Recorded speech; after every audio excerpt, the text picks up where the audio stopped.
You ever notice how every time someone commits a violent crime, someone goes, but did he play violent video games? Like, yeah, and he probably also drank water and had a favorite pizza topping. What's your point?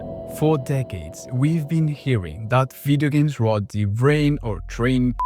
But the truth is, people who are violent weren't made that way by pressing R2 to shoot. They were made that way by a messy mix of psychology, environment, and circumstance. So today we're gonna dive a little bit into the fascinating and often misunderstood relation between video games and real-world violence.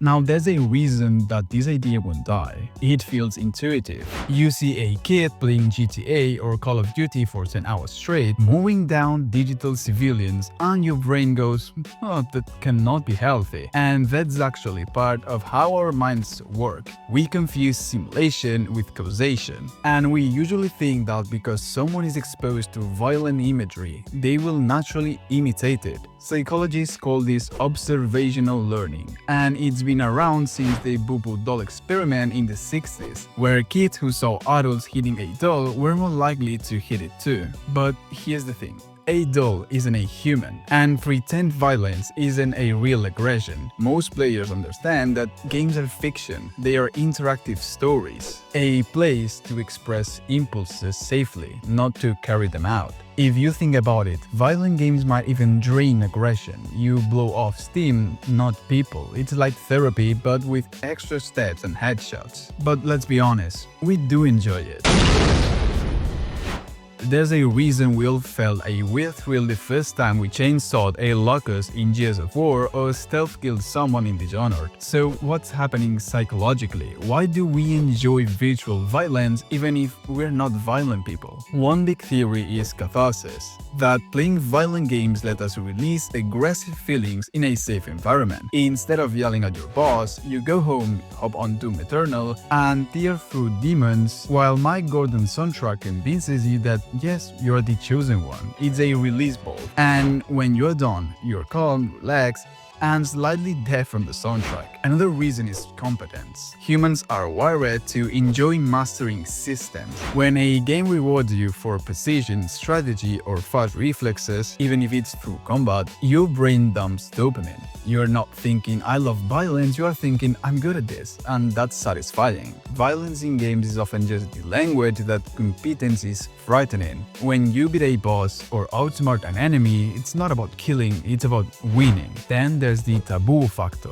Games let us safely explore things we never do in real life, like steal a car, punch a cop, or play FIFA 22. It's that curiosity to see the forbidden. Same reason people watch horror movies. We like to flirt with danger as long as we know we're actually safe.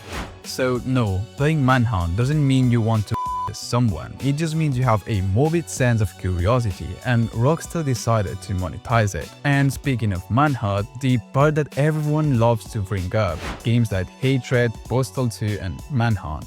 These are the ones that make even seasoned gamers go, okay, maybe tone it down. They exist almost because of the controversy. They were meant to be provocative, to test where the line between art and obscenity sits. Let's take Hatred. In 2015, a top-down shooter where you play a trenchcoat-wearing guy who decides to go on a spree because life is meaningless. It was banned in several countries, got slammed by critics, and was basically the anti-Pixar of video games. But the important question is, did Hatred make anyone violent? No. Did it attract people who already had dark, nihilistic thoughts? Possibly.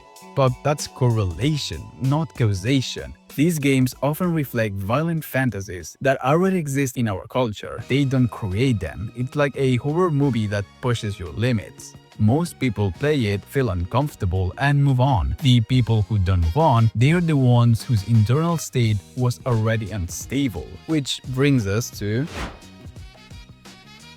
Now, this is where it gets serious and interesting. If you look at actual cases of violent crime linked to games, for example, Jose Robadan in Spain, the Colombian, even some modern school, you see a pattern. Yes, they played violent games, but they also shared psychological and environmental red flags way before they even picked up a controller. Things like social isolation, untreated mental illness, family trauma, narcissistic traits, and obsession with revenge or control.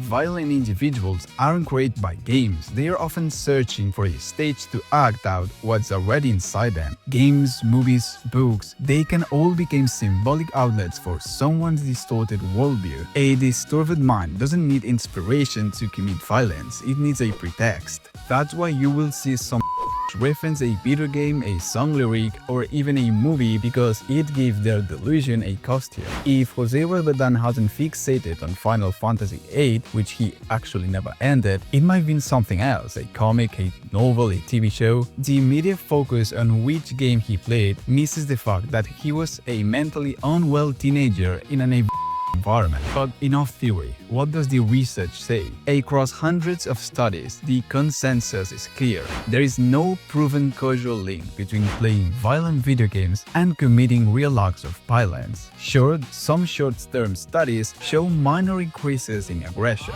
like players being more likely to give someone a loud noise blast after a match, but that's not the same as picking up a weapon. That's just losing in Call of Duty and calling someone trash. Real violence is rare, multifactorial, and deeply personal. It's tied to life experiences, trauma, mental health, and access to means, not KD ratios. In fact, during the same decades that violent games exploded in popularity, violent crime rates in most Western countries went down. So if games were truly training, we would expect the opposite.